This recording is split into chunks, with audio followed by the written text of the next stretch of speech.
The Europa research station hung like a jewel against the icy moon's surface, its lights twinkling in the dim sunlight that reached across the vast expanse of space. Inside, Dr. Elena Martinez adjusted her instruments, carefully monitoring the deep-sea probe's descent into Europa's subsurface ocean. After 15 years of research, they were closer than ever to proving the existence of complex life beneath the moon's frozen crust. "Mom, look at this." 8-year-old Maya pressed her face against the observation dome's transparent panels, watching Jupiter's swirling storms in the distance. The gas giant dominated the horizon, its massive presence a constant reminder of humanity's relatively small place in the cosmos. Elena smiled at her daughter's enthusiasm. Maya had grown up on Europa, part of the first generation of children born off Earth. The research station was home to 300 scientists and their families, all dedicated to pushing the boundaries of human knowledge. The first warning came not from their sophisticated detection systems, but from the old-fashioned eyes of a maintenance worker. James Chen was replacing external sensors when he noticed the stars beginning to disappear, one by one, as if something massive was passing in front of them. "Control, this is Chen. We've got something strange out here." His voice crackled over the comm system. "Multiple objects, big ones. They're not showing up on our scanners." Elena felt her heart rate quicken.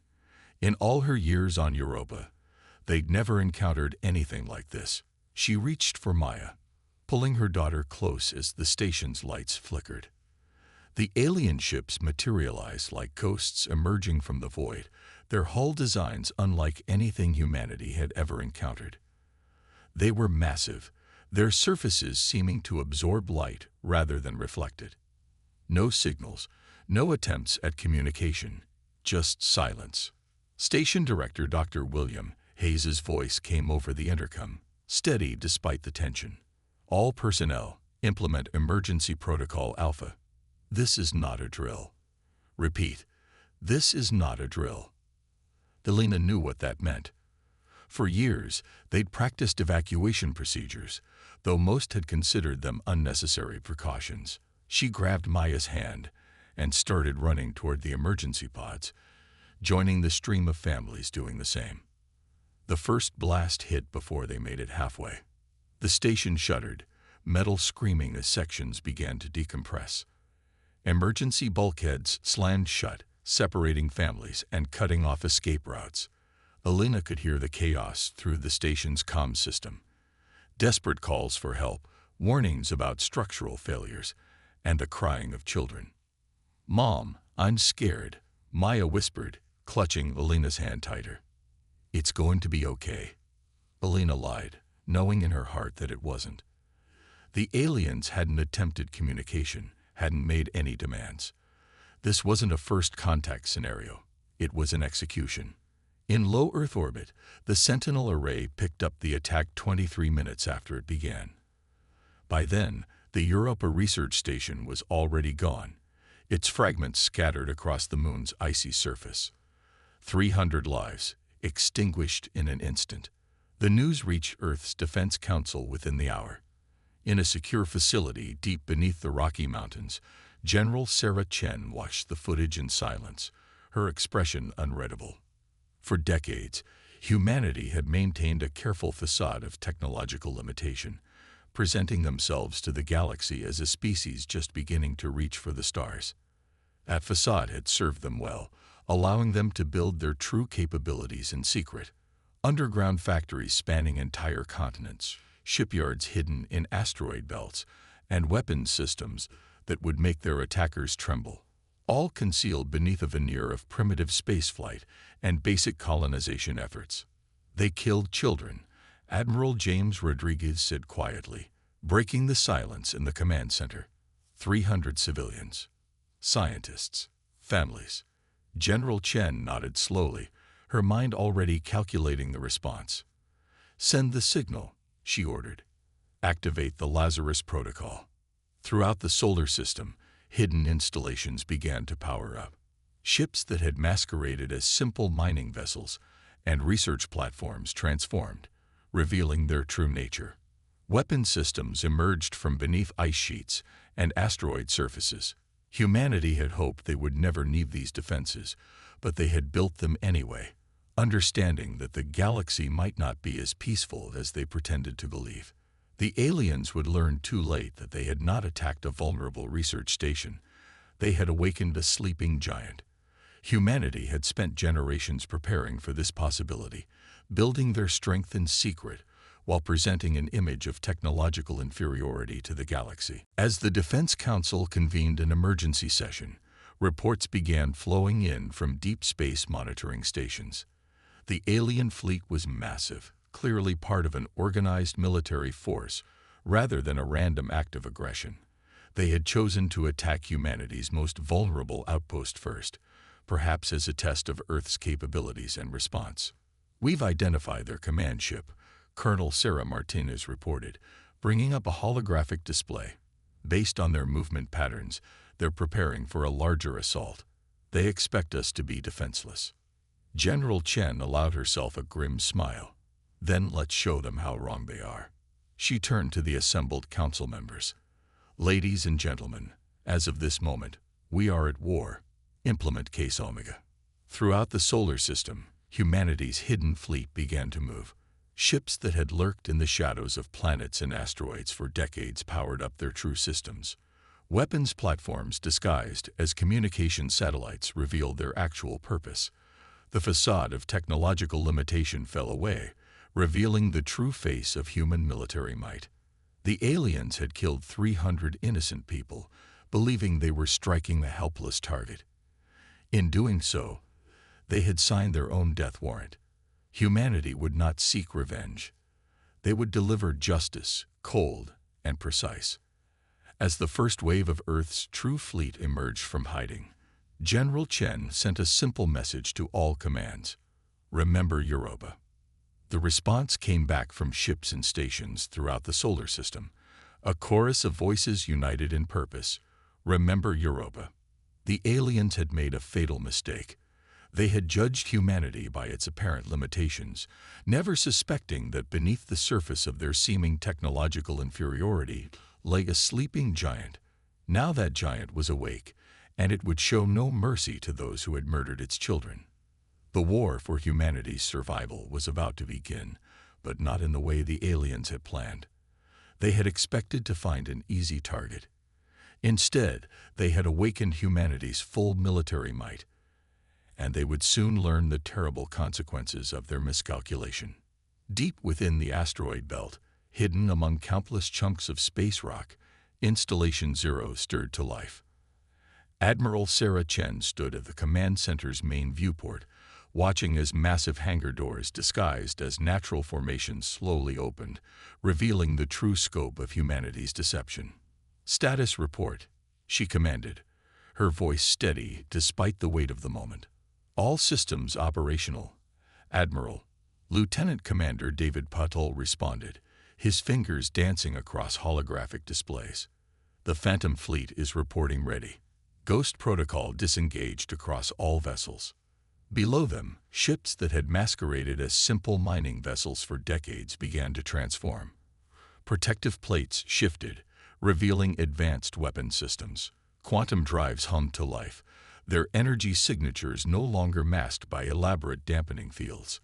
Each vessel represented years of secret development, built under the cover of routine asteroid mining operations. "The Artemis array is online," Captain Lisa Wong reported from her station. Defense grid activating across the solar system. On screens throughout the command center, similar transformations were taking place across the solar system. Beneath the ice of Europa, not far from the destroyed research station, automated defense platforms emerged from hidden bunkers. In the clouds of Venus, cloaked weapon satellites shed their disguises. On Mars, entire sections of the civilian colonies revealed themselves to be military installations. "What's the status of the alien fleet?" Sarah asked, her eyes fixed on the tactical display. "They're moving deeper into the system, Admiral. Current trajectory suggests they're heading for Mars. They still believe their attack on Europa went undetected." Sarah allowed herself a small smile. The aliens had chosen their target well, or so they thought. The Europa research station had been genuine, its scientific mission real. But it had also served another purpose, as bait for any hostile force that might consider humanity an easy target. "Begin Phase 2, she ordered. "Alert all commands. Operation Lazarus is now active." Throughout the command center, officers relayed her orders. The Phantom Fleet, humanity's true military force, began to move into position. Each ship was a masterpiece of deception, designed to appear primitive and vulnerable until the moment they revealed their true nature. In the depths of space, the alien fleet continued its advance, unaware that they were being surrounded. Their ships moved with the confidence of predators who believed their prey was helpless. They had no way of knowing that every movement was being tracked by sensors far more advanced than anything they had detected on their initial scans of the solar system. "Admiral," Captain Wong called out, "we're receiving a transmission from Earth Command. General Rodriguez is requesting your presence for a strategic briefing." Sarah nodded, moving to the secure communications chamber. The holographic image of General Rodriguez appeared, his expression grim. "Admiral Chen, the Security Council has given final approval. You have full operational authority to execute Case Omega." "Understood, sir. The Phantom Fleet is in position. We're ready to begin." "Good. And Sarah," the general paused, his professional demeanor slipping for a moment, "make them regret ever coming here." The communication ended, and Sarah returned to the command center. The time for hiding was over. Now, humanity would show its true face to the galaxy. "All ships, this is Admiral Chen." She broadcast across the fleet's secure channels. "For generations, we have hidden our strength, knowing that the galaxy might not be as peaceful as we hoped. We built in secret, prepared in silence, and waited. Today that wait ends." Throughout the solar system, humanity's hidden arsenal sprang to life. Ships that had played the role of vulnerable targets now revealed weapon systems that would make their attackers tremble. Defense platforms that had lurked dormant now powered up, their sensors locked on the approaching alien fleet. "They came to our home," Sarah continued, her voice carrying to every ship and station in the system. "They murdered our people. They believed we were weak. Today, we proved them wrong." The alien fleet, still unaware of the trap they had walked into, continued their advance toward Mars. Their sensors, designed to detect known forms of technology, failed to register the true threats surrounding them. They had studied humanity's apparent capabilities carefully, planning their invasion based on what they could see. But humanity had spent decades perfecting the art of deception. Every primitive ship, every basic defense system, every piece of technology they had allowed the galaxy to see had been carefully crafted to hide their true capabilities. "All ships, prepare for combat operations," Sarah ordered. "Primary targets are designated. Remember Europa." The response echoed through the command network, thousands of voices united in purpose. Remember Europa. In the void of space, humanity's hidden fleet began to move. Ships that had played the role of prey for so long were about to become predators. The aliens had come expecting to find a vulnerable species just beginning to reach for the stars. Instead, they would face the full might of a civilization that had spent generations preparing for this very moment. The trap was set. Humanity's hidden arsenal was ready. And in the command center of Installation Zero, Admiral Sarah Chen gave the order that would change the galaxy forever. "All ships, weapons free. Show them what humanity is truly capable of." The real war was about to begin, and the aliens were about to learn the terrible price of their arrogance. They had killed 300 innocent people on Europa, believing they were striking a helpless target. Now, they would face the consequences of awakening humanity's full military might. As the first shots were fired, Sarah thought of the families lost on Europa. Justice was coming, delivered by a force the aliens never saw coming. The facade of weakness had served its purpose. Now it was time for strength. Captain Marcus Rivera watched from the bridge of the INS Shadowblade as the alien fleet approached their position. His ship, like the others in the strike force, remained cloaked behind Mars' largest moon, Phobos. The aliens' arrogance had made them predictable. They were following the exact attack vector Earth Command had anticipated. "All strike teams report ready," Lieutenant Emma Zhao announced, her voice steady despite the tension pervading the bridge. "Ghost systems maintaining full coverage." Marcus nodded, his eyes fixed on the tactical display. The alien fleet moved with the confidence of predators who believed they were hunting helpless prey. Their formation was tight, optimized for overwhelming force against minimal resistance. They had no idea they were sailing into carefully laid trap. "Remember," Marcus addressed his crew, "timing is everything. We strike as one, or not at all." The plan was audacious, perhaps even reckless by conventional military standards. But humanity had spent generations developing unconventional warfare techniques, knowing they might one day face technologically superior enemies. Today, those preparations would be put to the test.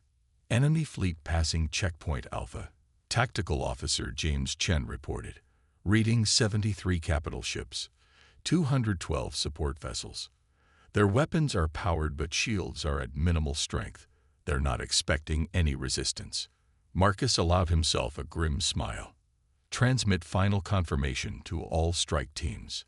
Execute on my mark." Throughout the solar system, humanity's hidden forces waited in perfect synchronization. The alien fleet had spread themselves across space, pushing toward what they believed to be humanity's vulnerable inner colonies.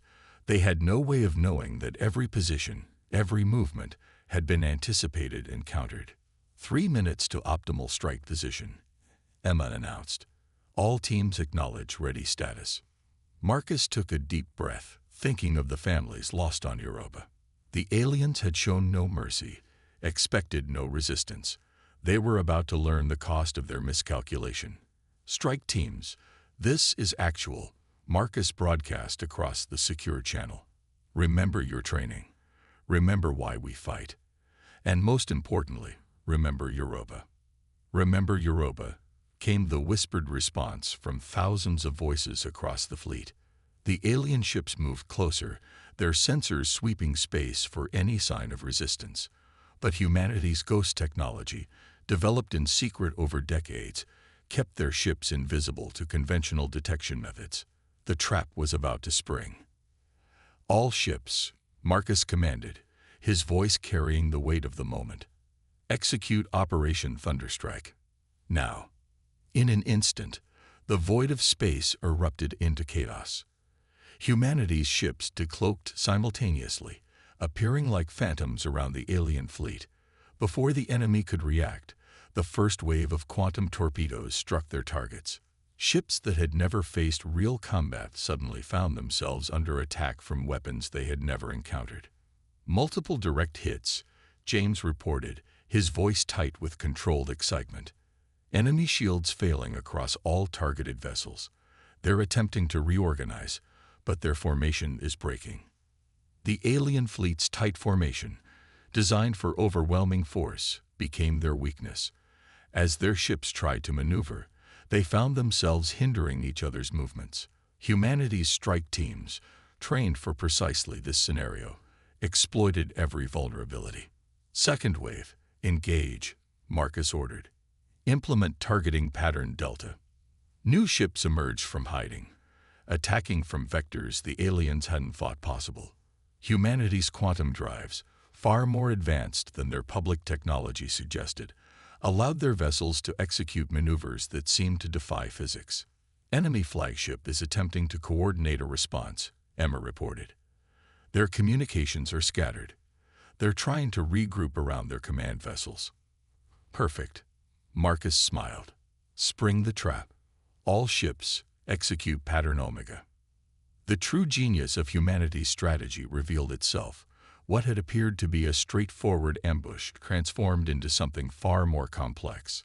The quantum torpedoes that had struck the alien ships hadn't just damaged their shields. They had infected their systems with advanced nanites, developed in secret laboratories beneath Europa's ice. Nanite infiltration successful, James announced. Enemy systems are compromising. Their shields are failing across the board. The alien fleet, which had approached with such confidence, was now in chaos. Their superior technology, rendered useless by an enemy they had gravely underestimated, offered no protection against humanity's carefully planned assault. Multiple enemy vessels attempting to retreat, Emma reported. Their formation is completely broken. Marcus leaned forward in his command chair. Not today. All ships, execute containment protocol. No one leaves. They need to understand the full cost of their actions. The battle continued, but it was no longer a fight. It was a demonstration of power. Humanity's ships, no longer hiding their true capabilities, systematically dismantled the alien fleet.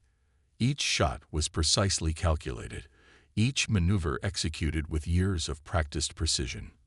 Enemy flagship is transmitting, Emma announced suddenly. They're attempting to surrender. Marcus paused, considering. The aliens had shown no mercy to the civilians on Europa. They had expected humanity to be helpless, had planned to conquer without resistance. Now they sought mercy in the face of superior force. Maintain combat operations, he ordered after a moment. But disable rather than destroy where possible. We're not them. We don't kill unnecessarily. Secure their command ships. Earth Command will want prisoners for interrogation. As the battle wound down, the full scope of humanity's victory became clear. The alien fleet, which had approached with such overwhelming confidence, lay in ruins. Their surviving ships, disabled and powerless, floated in space as testament to the folly of underestimating humanity. Send word to Admiral Chen, Marcus ordered. Phase 1 is complete. The enemy fleet is neutralized. As his crew carried out his orders, Marcus stared out at the battlefield. This was only the beginning. The aliens would send more ships, larger fleets, but they would do so knowing that humanity was not the helpless prey they had imagined. They had awakened a sleeping giant, and the galaxy would never be the same. The Alpha Centauri system blazed in the void, its twin stars casting harsh light across the assembled fleets. Admiral Sarah Chen stood on the bridge of the INS Retribution, watching as the largest alien armada ever recorded dropped out of faster-than-light travel. Their ships darkened the space between stars, a vast swarm of vengeful predators coming to answer humanity's defiance. 5,000 vessels and counting, Captain Lisa Wong reported, her voice tight. This is their entire remaining fleet, Admiral. Everything they could gather from across their empire. Sarah nodded, unsurprised. The aliens had lost face when their initial invasion force was destroyed. Now they had come to restore their honor, to prove that humanity's victory had been a fluke. They had brought overwhelming force, determined to crush Earth's defenses through sheer numbers. And our forces? Sarah asked, though she already knew the answer. All battle groups report ready, Lisa responded. Operation Avalanche is prepared to execute on your command. The combined fleet of Earth hung in space around them. 2,000 ships representing the full might of humanity's revealed military power. They were outnumbered more than 2 to 1, but numbers had never been the true measure of strength. Send the signal to all commands, Sarah ordered. Begin final preparations for Phase 1. Throughout the human fleet, crews made their last checks. This battle would determine not just the outcome of the war, but humanity's place in the galaxy for generations to come. They had spent months preparing for this moment, setting the stage for their most ambitious strategy yet. The alien fleet moved forward in attack formation, their massive dreadnought leading the charge. The vessel was the pride of their empire, a moon-sized warship that had never known defeat.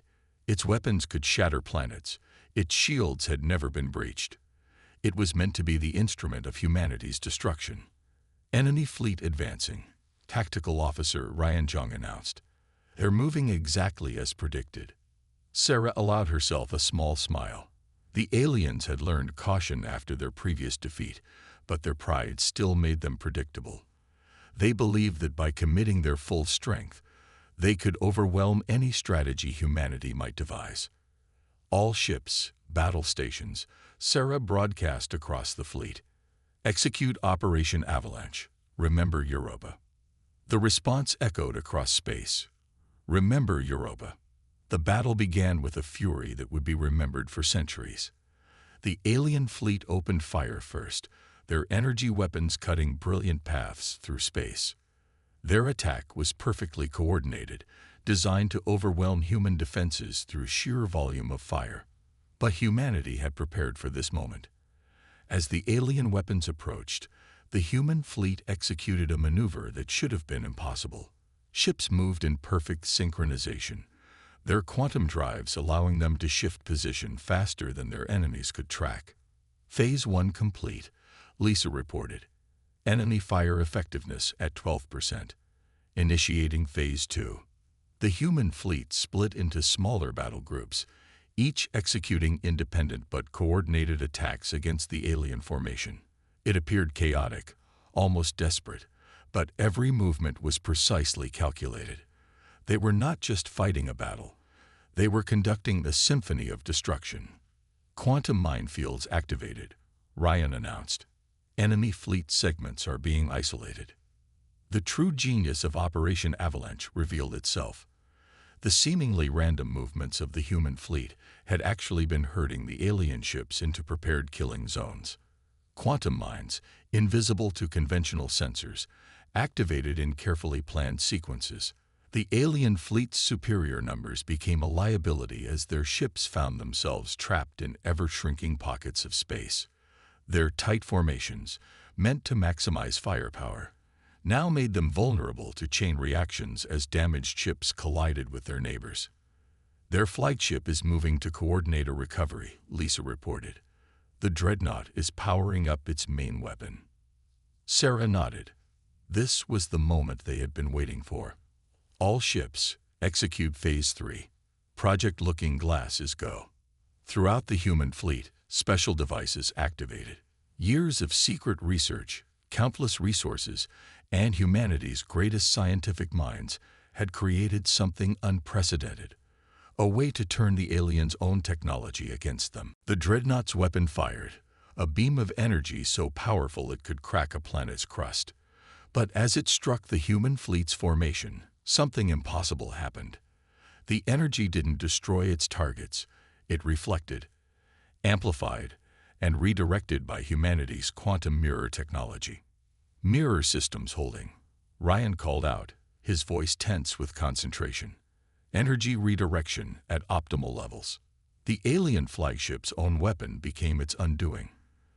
The reflected beam, enhanced by humanity's quantum technology, struck the dreadnought's shields with more power than they had ever been designed to withstand. For the first time in its history, the mighty vessel's defenses failed. All ships, execute final attack pattern. Sarah commanded, target the dreadnought's quantum core. End this. The human fleet moved as one, their weapons striking the alien flagship's newly exposed weak points with surgical precision. The massive ship, pride of an empire, began to break apart under the assault. As their flagship died, the alien fleet's coordination crumbled. Ships began to retreat in disorder, their carefully planned formations dissolving into chaos. The battle was becoming a rout. Enemy fleet is in full retreat, Lisa announced, unable to keep the triumph from her voice. They're abandoning their heavy ships to cover their withdrawal. Sarah watched as the aliens fled, leaving their wounded and dying behind. It was more than a victory. It was a revolution in warfare. Humanity had proven that superior numbers and technology meant nothing without the intelligence and creativity to use them effectively. Send word to Earth Command, she ordered. The battle is won. The war is over. As the human fleet began rescue operations for surrendered alien vessels, Sarah thought about the cost that had brought them here. The families lost on Europa had been avenged, but their sacrifice had changed humanity forever. They had emerged from hiding, revealed their true strength, and in doing so had reshaped the balance of power in the galaxy. The aliens had come to crush what they thought was a weak species, Instead, they had awakened humanity's full potential, forcing them to reveal capabilities they had hidden for generations. As rescue ships moved among the wreckage, Sarah knew that the galaxy would never be the same.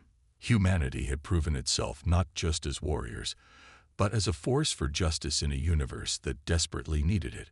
1 year after the Battle of Alpha Centauri, the galaxy was still coming to terms with its new reality. On a space station orbiting neutral territory, Ambassador Catherine Chen, daughter of Admiral Sarah Chen, stood before the assembled representatives of 27 spacefaring civilizations. The chamber hummed with tension as species that had once dismissed humanity as primitive now waited anxiously for her words.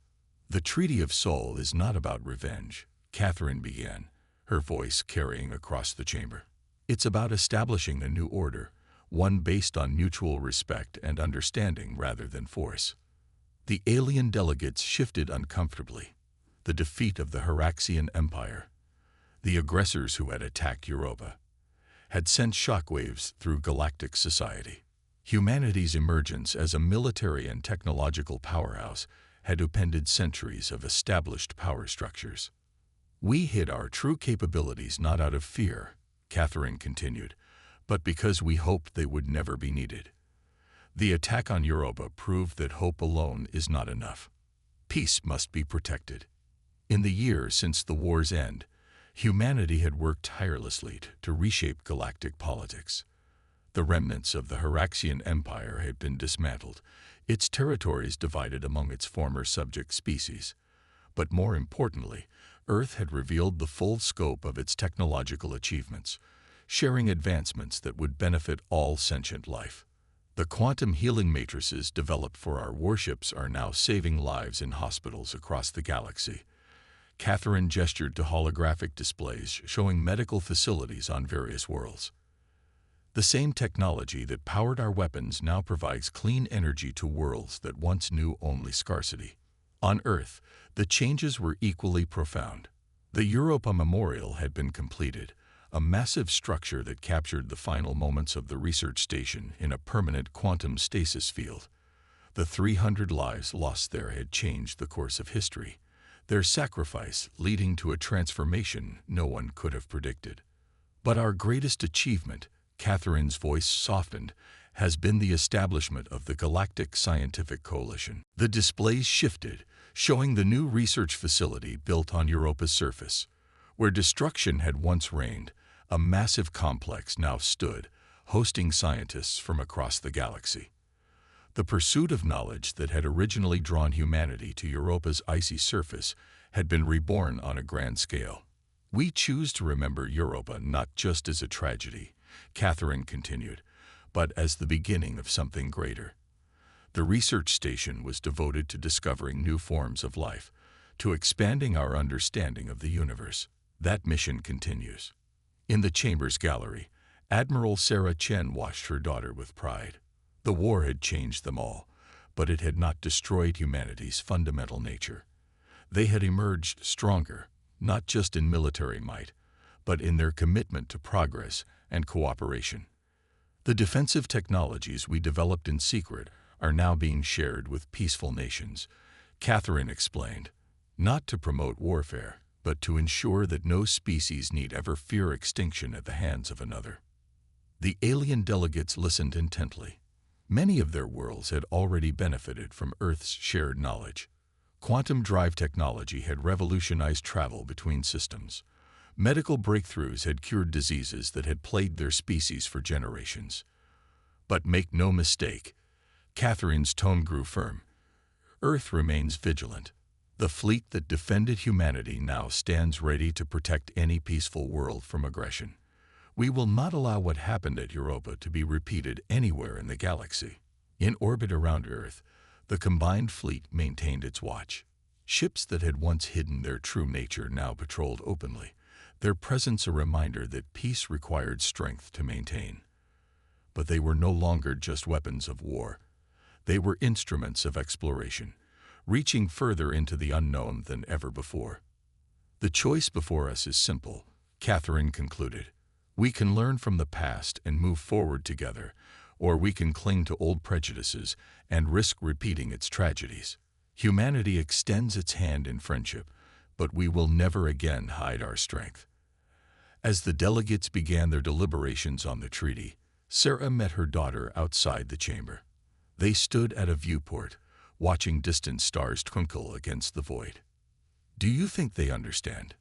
Catherine asked softly. "Really understand?" Sarah considered the question. "They understand power," she replied. "But more importantly, they're beginning to understand humanity. We're not just warriors or scientists or diplomats. We're all of these things and more." The galaxy had learned this lesson at great cost. Humanity had emerged from hiding not just as a military power, but as a force for change. The technologies they had developed in secret were transforming lives across countless worlds. The knowledge they had accumulated was answering questions that had puzzled alien scientists for centuries. "The children of Europa would be proud," Catherine said, touching the memorial pin she wore, a standard item now for all human diplomats.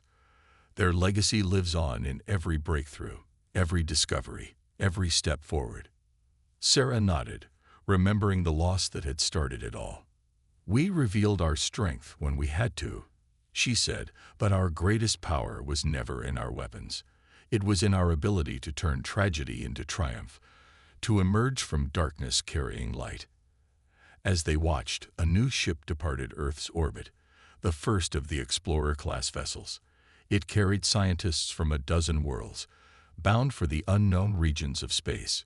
Humanity had not forgotten how to hide its strength, but now they chose to display it differently, not through force of arms, but through the advancement of knowledge and the promotion of peace. The galaxy would never forget the lesson taught by humanity's emergence, that true strength lies not in the ability to destroy, but in the wisdom to know when to reveal power and how to use it justly. The echoes of their victory would resonate through the stars for generations to come, not as a warning, but as a promise of a better future for all sentient life. In the depths of space, Europa continued its eternal dance around Jupiter, its scarred surface now host to a beacon of hope and progress. The light of discovery once again shone from its icy surface, stronger than ever before, a testament to humanity's resilience and its unwavering commitment to reaching for the stars, no matter the obstacles they faced.